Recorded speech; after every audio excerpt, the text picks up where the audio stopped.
பொன்னியின் செல்வன் இரண்டாம் பாகம் சுழற்காற்று. அத்தியாயம் 5. நடுக்கடலில். வந்தியத்தேவன் திரும்பிப் பார்த்தான். அவனுடைய வயிற்றிலிருந்து குழல்கள் மேலெழும்பி அவன் மார்பை அடைத்தன. பிறகு இன்னும் மேலே கிளம்பி அவன் தொண்டையையும் அடைத்துக் கொண்டன. அவனுடைய தேகத்தில் 1000 மின்னல்கள் பாய்ந்தன. பழுக்கக் காய்ந்த 1,00,000 ஊசி முனைகள் அவன் தேகமெல்லாம் துளைத்தன. அத்தகைய பயங்கரக் காட்சி அவன் கண்முன்னே காணப்பட்டது. முடிவில்லாது பறந்திருந்த இருளில் அங்கங்கே 10, 20, 100 அக்கினி குண்டங்கள் தோன்றின. அவற்றிலிருந்து புகை இல்லை, வெளிச்சமும் இல்லை. கீழே விறகு போட்டு எரித்து உண்டாகும் தீப்பிழம்புகளும் அல்ல, வெறும் நெருப்புப் பிண்டங்கள். பூமியிலிருந்து எப்படியோ எழுந்து அவை நின்றன. திடீரென்று அவற்றில் சில பிண்டங்கள் மறைந்தன. வேறு சில தீப்பிண்டங்கள் புதிதாக எழுந்து நின்றன. ஒரு பிரம்மாண்டமான கரிய இருள் நிறங்கொண்ட ராட்சதன், தனியாக தலை ஒன்று இல்லாமல் வயிற்றிலேயே வாய்கொண்ட கபந்தனைப் போன்ற ராட்சதன். ஆனால் அவன் வயிற்றில் ஒரு வாய் அல்ல, அநேக வாய்கள்.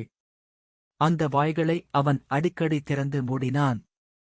திறக்கும்போது வயிற்றிலிருந்து தீயின் ஜுவாலை வாய்களின் வழியாக வெளியே வந்தது. மூடும்போது மறைந்தது. இந்தக் காட்சியைக் கண்ட வந்தியத்தேவனுடைய ஒவ்வொரு ரோமக்கால் வழியாகவும் அவனுடைய உடம்பின் இரத்தம் கசிவது போலிருந்தது. அப்படிப்பட்ட பீதி அவனை என்றைக்கும் ஆட்கொண்டதில்லை. பெரிய பழுவேட்டரையரின் பாதாள நிலவரையிலே கூட இல்லை.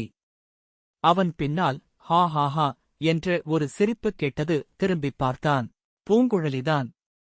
வேறு ஒரு சந்தர்ப்பத்திலே என்றால் அவளுடைய அந்தச் சிரிப்பே அவனுக்கு அளவிலாத பயங்கரத்தை உண்டாக்கியிருக்கும். இப்போது அதே சிரிப்பு தைரியத்தை அளித்தது. இரத்தமும் சதையும் உடலும் உயிரும் உள்ள பெண் ஒருத்தி அவன் பக்கத்தில் நிற்கிறாள் என்பது பெரும் அபாயத்தில் ஒரு பற்றுக்கோல் போல உதவியது.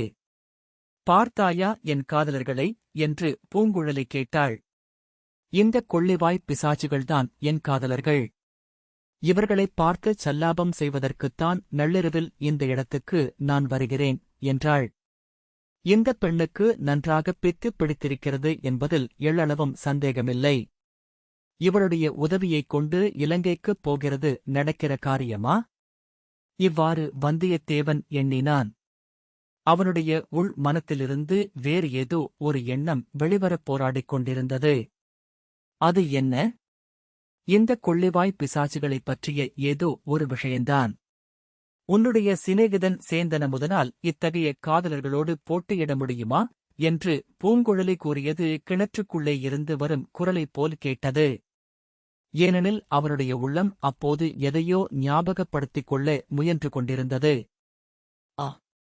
கடைசியில் ஒரு பெரிய போராட்டம் மனதிற்குள்ளேதான் இதோ ஞாபகம் வந்துவிட்டது. கந்தகம் கலந்த பூமி பிரதேசங்களில் தண்ணீர் வெகுகாலம் தேங்கி நின்று சதுப்பு நிலமானால் அத்தகைய இடங்களில் இரவில் இம்மாதிரி தோற்றங்கள் ஏற்படும்.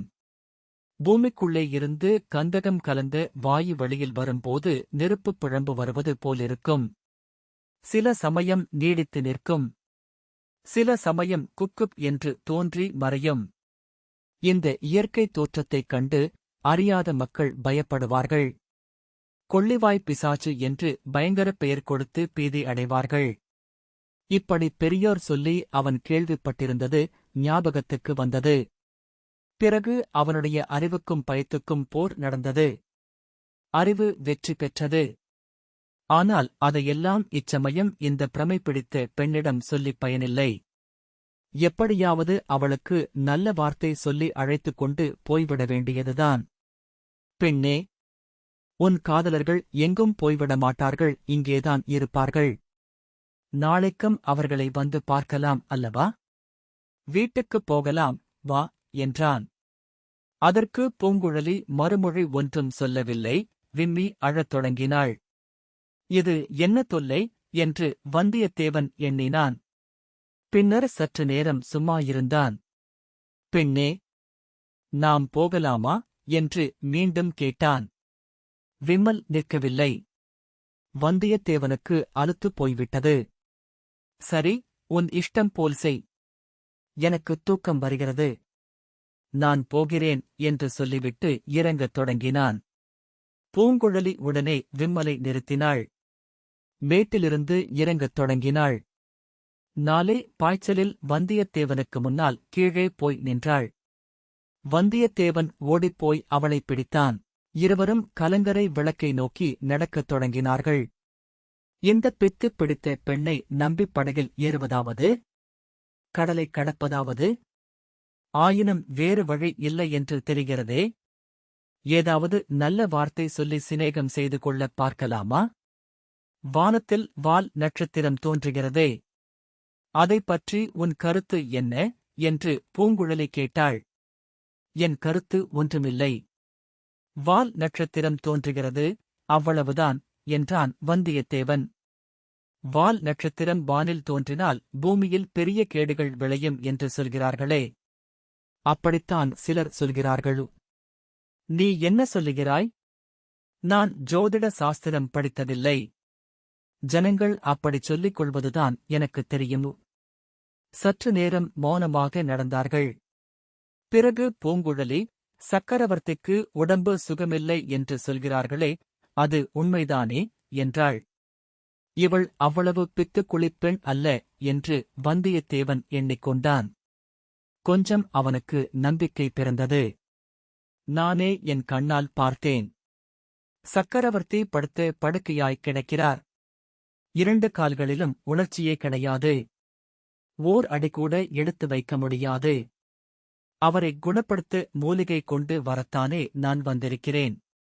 பெண்ணே, எனக்கு நீ ஓர் உதவி செய்வாயா என்று கேட்டான். அதற்கு மறுமொழி சொல்லாமல், சக்கரவர்த்தி அதிக நாள் உயிரோடிருக்க மாட்டார், சீக்கிரத்தில் இறந்து போய் விடுவார் என்று சொல்கிறார்களே, அது உண்மையா என்று கேட்டாள் பூங்குழலி. நீ இச்சமயம் உதவி செய்யாவிட்டால் அப்படி நடந்தாலும் நடந்துவிடும். இலங்கையில் ஓர் அபூர்வ சஞ்சீவி மூலிகை இருக்கிறதாம்.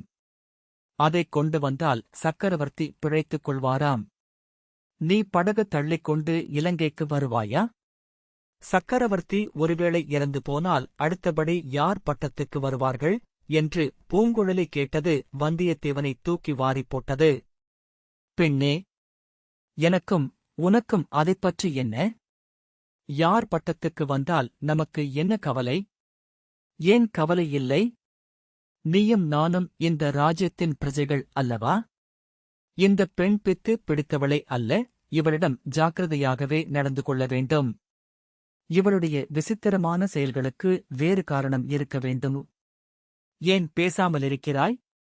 அடுத்த பட்டத்துக்கு யார் வருவார்கள் என்று பூங்குழலி மீண்டும் கேட்டாள்.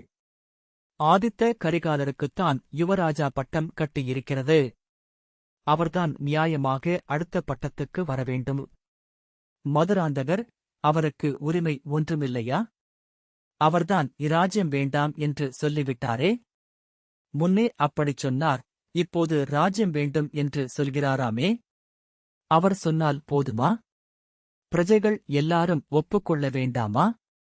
பெரிய மனிதர்கள் பலர் அவர் கட்சியில் இருக்கிறார்களாமே. அப்படித்தான் நானும் கேள்விப்பட்டேன். இவ்வளவும் உன் காது வரையில் வந்து எட்டியிருப்பதை நினைத்தால் எனக்கு மிகவும் ஆச்சரியமாயிருக்கிறது. சுந்தர சோழர் திடீரென்று இறந்து போனால் என்ன ஆகும்? தேசமெல்லாம் பெருங்குழப்பம் ஆகிவிடும். அதைத் தடுப்பதற்குத்தான் உன் உதவி இப்போது தேவையாயிருக்கிறது. நான் என்ன உதவியைச் செய்ய முடியும்? முன்னமேயே சொன்னேனே. நான் அவசரமாக மூலிகை கொண்டு வர இலங்கை தீவுக்குப் போக வேண்டும். அதற்கு நீ படகு வலித்துக் கொண்டு வர வேண்டும். என்னை எதற்காக அழைக்கிறாய்? ஒரு பெண் பிள்ளையை படகு தள்ளும்படி கேட்க வெட்கமாயில்லையா? வேறு யாரும் இல்லை என்று உன் தந்தை சொல்கிறார். உன் அண்ணன் கூட நேற்று போய்விட்டானாமே. அவன் போனால் என்ன? உனக்கு 2 கைகள், உன்னோடு வந்தவனுக்கு 2 கைகள் இல்லையா? எங்களுக்கு படகு வலிக்கத் தெரியாது. படகு வலிப்பது என்ன மந்திர வித்தையா? துடுப்பை பிடித்து வலித்தால் தானே படகு போகிறது. திசை தெரிய வேண்டும் அல்லவா? நடுக்கடலில் திசை தெரியாமல் போய்விட்டால், நடுக்கடலில் திசை தெரியவிட்டால் முழுகிச் சாகுங்கள். அதற்கு நான் என்ன செய்யட்டும்? கலங்கரை விளக்கின் அருகில் அவர்கள் வந்துவிட்டார்கள். வந்தியத்தேவனும் அத்துடன் பேச்சை நிறுத்திவிட விரும்பினான். மேலும் பேச்சை வளர்த்து பூங்குழலியின் மறுப்பை உறுதிப்படுத்திவிட அவன் விரும்பவில்லை. அவள் அவ்வளவு கண்டிப்பாக மறுமொழி சொன்ன போதிலும் அவளுடைய குரலும் பேச்சின் தோரணையும் அவனுடைய உள்ளத்தில் சிறியதொரு நம்பிக்கைச் சுடரை உண்டாக்கியிருந்தன. 2ஆம் முறை படுத்த பிறகு வெகு நேரம் வந்தியத்தேவனுக்கு தூக்கம் வரவில்லை. ஏதேதோ எண்ணங்களினால் அவனுடைய உள்ளம் வெகுவாக குழம்பிக் கொண்டிருந்தது. 4ஆம் ஜாமத்தின் ஆரம்பத்திலேதான் தூங்கினான். தூக்கத்தில் வந்தியத்தேவன் கனவு கண்டான். பாய்மரம் விரித்த சிறிய படகில் பூங்குழலியும் அவனும் எதிரெதிராக அமர்ந்திருந்தார்கள். நாலாபுறமும் கடல், எங்கு நோக்கினாலும் ஜலம். இனிய பூங்காற்று, படகு அக்காற்றில் மிதப்பது போல போய்க் கொண்டிருந்தது. பூங்குழலியின் முகம் அழகே வடிவமாக பொலிந்தது. சுருண்ட மயிர் நெற்றியில் ஊசலாடிக் கொண்டிருந்தது. சேலை தலைப்பு பறந்தது. எங்கே போகிறோம், எதற்காகப் போகிறோம் என்பதெல்லாம் வந்தியத்தேவனுக்கு மறந்து போய்விட்டது. பூங்குழலியுடன் படகில் போவதற்காகவே இத்தனை நாள் பிரயாணம் செய்து வந்ததாக தோன்றியது. ஒன்றே ஒன்று குறைவாயிருந்தது. அது என்ன? அது என்ன? ஆ! பூங்குழலியின் பாட்டு. சேந்தனமுதன் சொல்லியிருந்தான் அல்லவா? பெண்ணே, உன் பவழ வாயைத் திறந்து ஒரு பாட்டு பாட மாட்டாயா? என்றான் வந்தியத்தேவன். என்ன சொன்னாய்? என்று பூங்குழலி புன்னகையுடன் கேட்டாள். ஆகா! அந்தப் புன்னகை 7 உலகமும் பெறாதா? உன் கனிவாயைத் திறந்து ஒரு கீதம் இசைக்க மாட்டாயா என்றேன். கீதம் இசைத்தால் எனக்கு என்ன தருவாய்? உன் அருகில் வந்து உன் அழகிய கன்னத்தில். பூங்குழலி உடனே தன் மடியிலிருந்து ஒரு கூரிய கத்தியை எடுத்துக் கொண்டாள். கத்தி பிடித்த கையை ஓங்கினாள். இதோ பார். அந்தப் பாய்மரத்துக்கு அப்பால் ஒரு அணுவளவு நீ வந்தாலும் உன்னை இந்தக் கத்தியால் குத்திவிடுவேன். கடல் மீன்கள் மிகப் பசியோடிருக்கின்றன என்றாள்.